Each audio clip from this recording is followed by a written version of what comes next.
Cette semaine, un groupe de réflexion de Washington, lié depuis longtemps au régime islamique, a publié un rapport affirmant révéler un complot israélien d'1 milliard de dollars. À la fin de cette séquence, vous verrez pourquoi ce chiffre est un mensonge.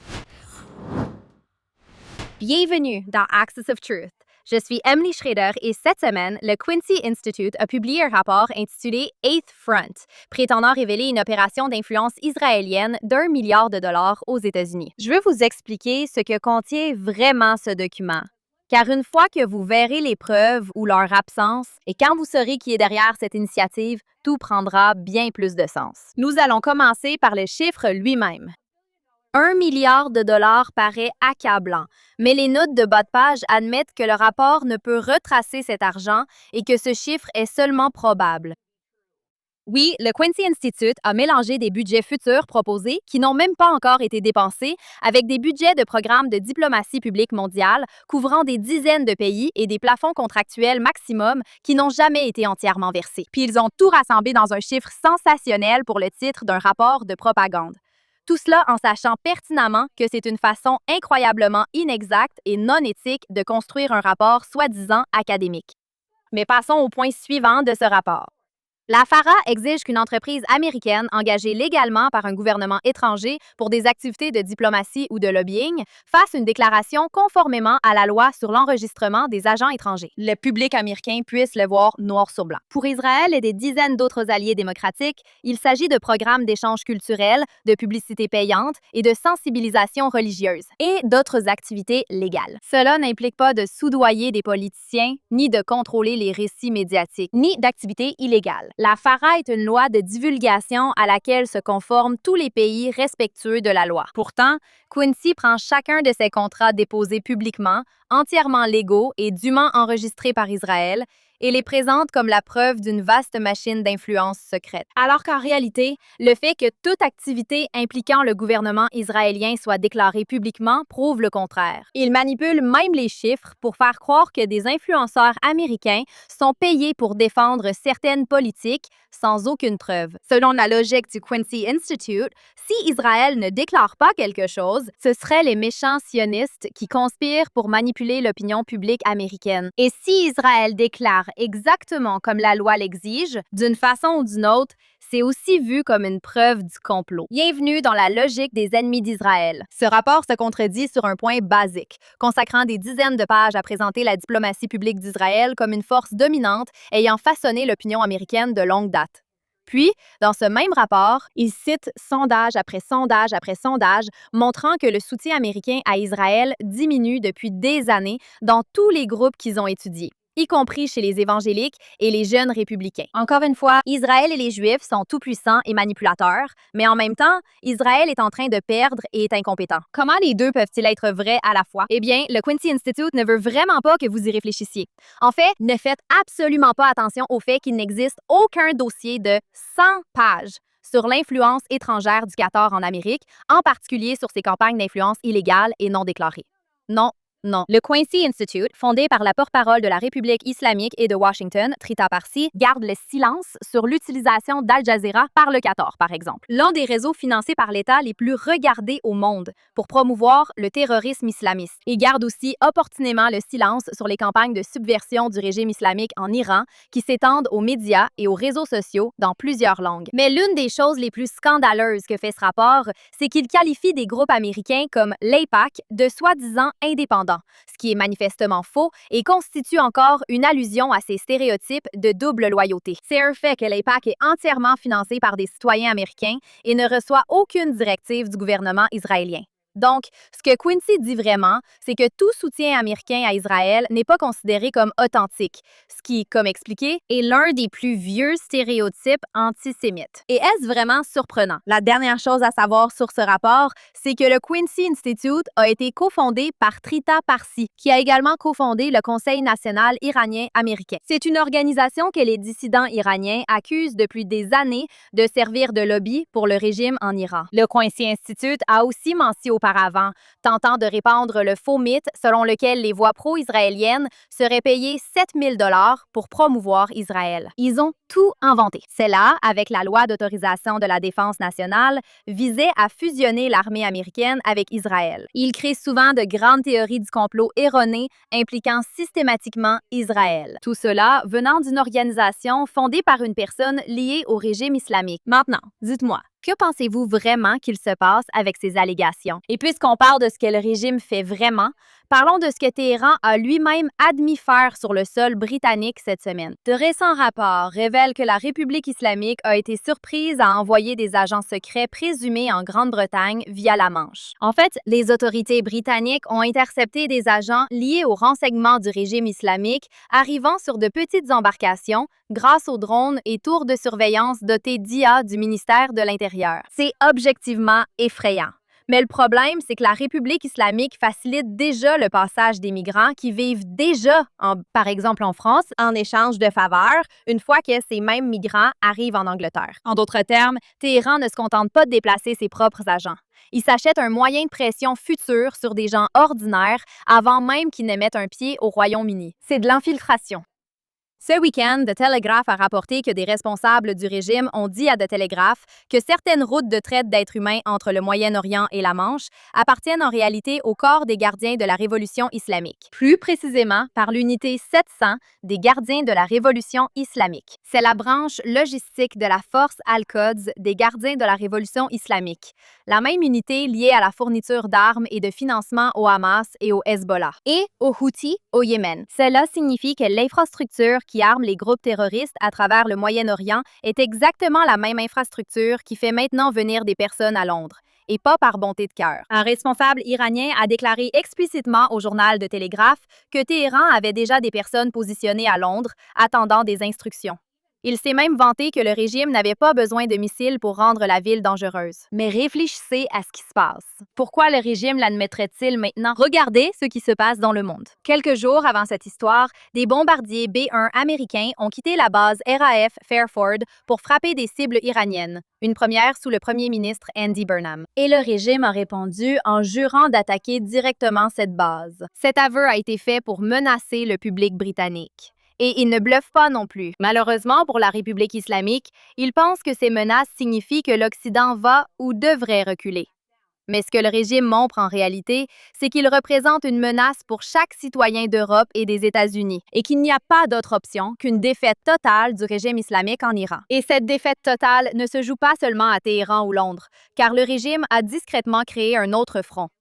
Ce n'est d'ailleurs pas le 3e, mais plutôt le 6e ou 7e à ce stade. Mais il ouvre un autre front, à des milliers de kilomètres, dans un pays auquel la plupart des Américains ne pensent jamais. Récemment, j'ai obtenu de nouvelles preuves montrant comment la République islamique a transformé la guerre civile du Soudan en sa toute dernière opération par procuration. Et elle l'a fait en ravivant une relation qu'elle avait établie avec l'un des régimes les plus génocidaires de la fin du 20e siècle. Dans les années 1990, le régime avait déjà envoyé jusqu'à 2000 conseillers pour aider le gouvernement islamiste d'Omar el-Béchir à former les forces de défense populaire, la même structure de milice qui est ensuite devenue l'épine dorsale des Janjaouides, la force responsable du génocide au Darfour. Ainsi, le premier partenariat majeur de la République islamique au Soudan a été avec les personnes qui ont ensuite commis l'une des pires atrocités de masse en Afrique.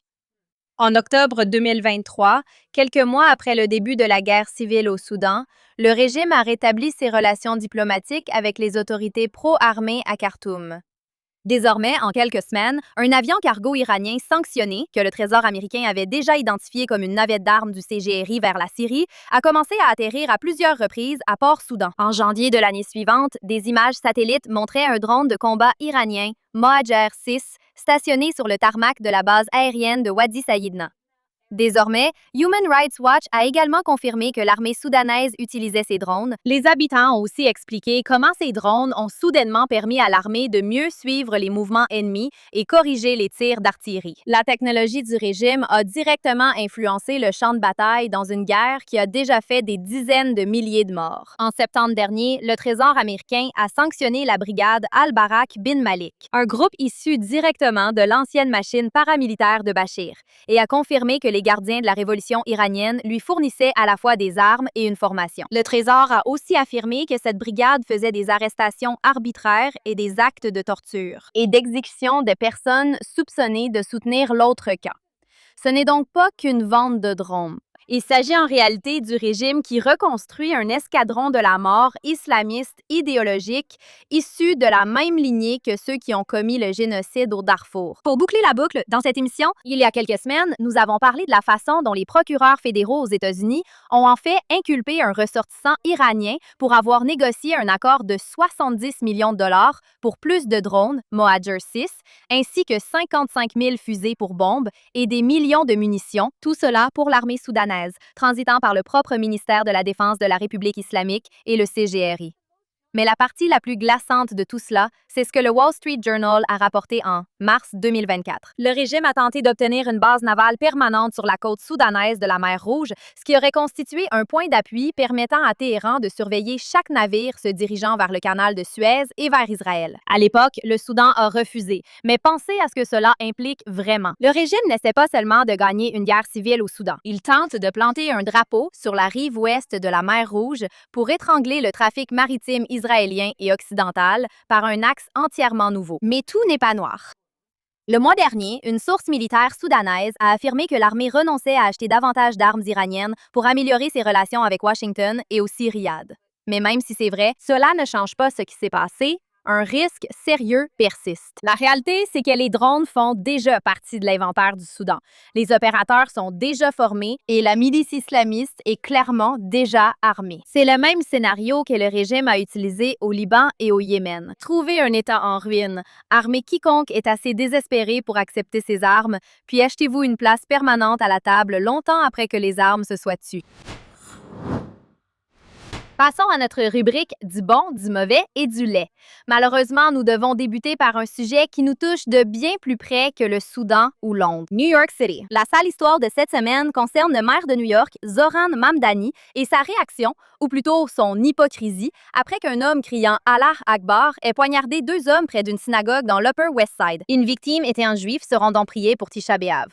Maintenant, cette attaque n'est pas survenue dans le vide. Elle s'est produite quelques jours seulement après que Mamdani a publié une vidéo qualifiant Netanyahou de criminel de guerre et disant qu'il n'était pas le bienvenu dans la ville. Alors que les New-Yorkais juifs étaient encore en train de digérer cette vidéo, remplie de calomnies de meurtres rituels, Mamdani a passé ses premières heures après l'attaque à publier sur son projet de taxe sur le logement avant de faire semblant de condamner exactement le genre d'acte qu'il a lui-même encouragé par le passé. Que croyait vraiment le maire que mondialiser l'intifada voulait dire? La plus grande communauté juive hors d'Israël mérite un maire qui fasse de leur sécurité une priorité, pas une préoccupation secondaire derrière son programme politique communiste. Mais pendant que Mamdani gardait le silence au sujet d'une attaque au couteau dans sa propre ville, quelqu'un d'autre, de l'autre côté de la ville, défendait activement le régime qui inspire ce genre de haine dès le départ. L'histoire sordide de cette semaine concerne le tristement célèbre propagandiste Max Blumenthal, pro-Poutine et anti-américain. Alors, Maxi s'est présenté cette semaine au Buzz Boys and Poets à Washington pour diffuser les arguments de la République islamique, tandis que des manifestants irano-américains se tenaient dehors avec des pancartes sur lesquelles on pouvait lire « Plus de 40 000 personnes ont été tuées par la République islamique en seulement 2 jours en janvier ». Blumenthal a passé des années à voyager dans des régimes autoritaires anti-américains lors de tournées de propagande sponsorisées, y compris récemment en Iran pour pleurer Khamenei à ses funérailles. Il a également sorti un film de propagande sur la vie juive en Iran qu'un juif iranien a qualifié de propagande approuvée par l'État. Construit sur le dos d'une minorité vulnérable qui ne peut pas s'exprimer librement devant la caméra sans que des agents du gouvernement n'approuvent chaque mot. Mais apparemment, Max ne s'en soucie pas. Quel journaliste authentique! Voici un homme qui se dit journaliste tout en prenant l'avion pour Téhéran afin de pleurer un dictateur qui a assassiné des dizaines de milliers de ses propres citoyens dans les rues. Ensuite, il rentre aux États-Unis dans des lieux qui blanchissent ce même narratif du régime auprès d'un public occidental et critique les manifestants iraniens mieux informés. Vraiment? Famille? Des personnes ayant perdu des proches à cause de ce régime, c'est eux que t'attaques? Ils savent qui tu es, Max. J'espère que le monde entier le sait aussi. Et maintenant, après 2 histoires assez sombres, terminons sur quelque chose qui me donne un peu d'espoir pour cette semaine. La bonne histoire de la semaine concerne Laura Loomer, partie en Ukraine et ayant accompli ce que peu de gens font sous les projecteurs. On dit mal à faire.